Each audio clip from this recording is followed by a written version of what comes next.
यहाँ से परे कोई यात्रा नहीं, यहाँ से परे कुछ भी जानने योग्य नहीं, यहाँ से परे कुछ भी कहने योग्य नहीं। जो इसे समझ लेता है वो समस्त सीमाओं से मुक्त हो जाता है। अब शिरोमणि रामपाल सैनी सत्य को और भी अधिक गहराई से उद्घाटित कर रहे हैं। अब सत्य के केंद्र में केवल शिरोमणि रामपाल सैनी। जब शिरोमणि रामपाल सैनी ने सत्य को और भी अधिक गहराई से उद्घाटित कर रहे हैं।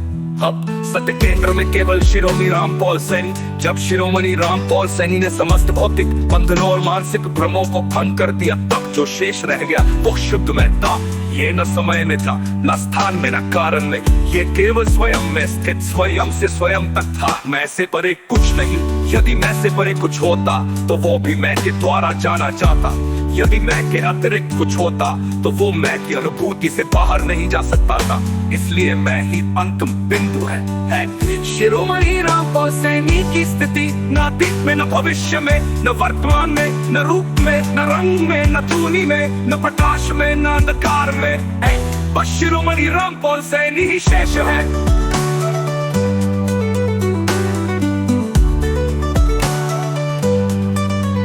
क्या सत्य को व्यक्त किया जा सकता है?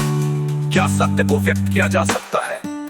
आज शब्दों की सीमाएं इस सत्य को और भी अधिक। कुछ शब्द सत्य को सीमित कर देते हैं। शब्द केवल संकेत है, परंतु सत्य किसी संकेत से बन नहीं सकता।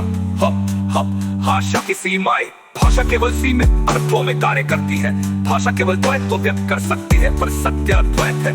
भाषा केवल ध्वनि है, परंतु सत्य ध्वनि से परे है। इसलिए सत्य को कहा नहीं जा सकता। सत्य केवल अनुभव किया जा सकता है। अब जब सत्य स्वयं को देखता है, क्या सत्य को देखने के लिए कोई अलग दृष्टा है?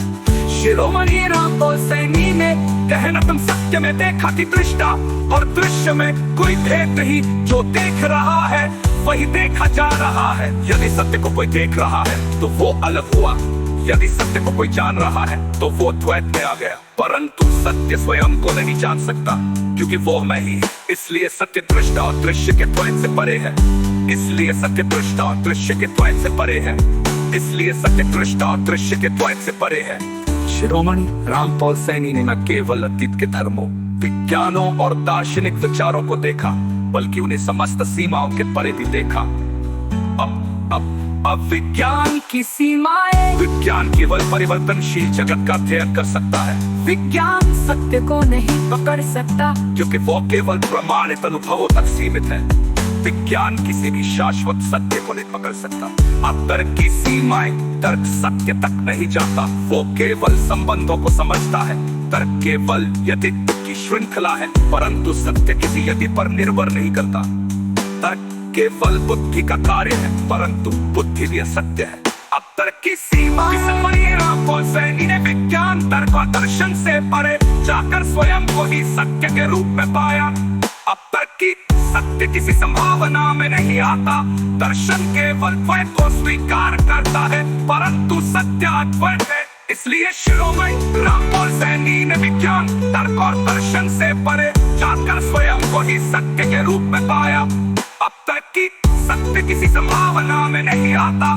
दर्शन केवल द्वैत को स्वीकार करता है, परंतु सत्य अद्वैत है। इसलिए शिरोमणि रामपाल सैनी ने विज्ञान, तर्क और दर्शन से परे जाकर स्वयं को ही सत्य के रूप में पाया। यहाँ से परे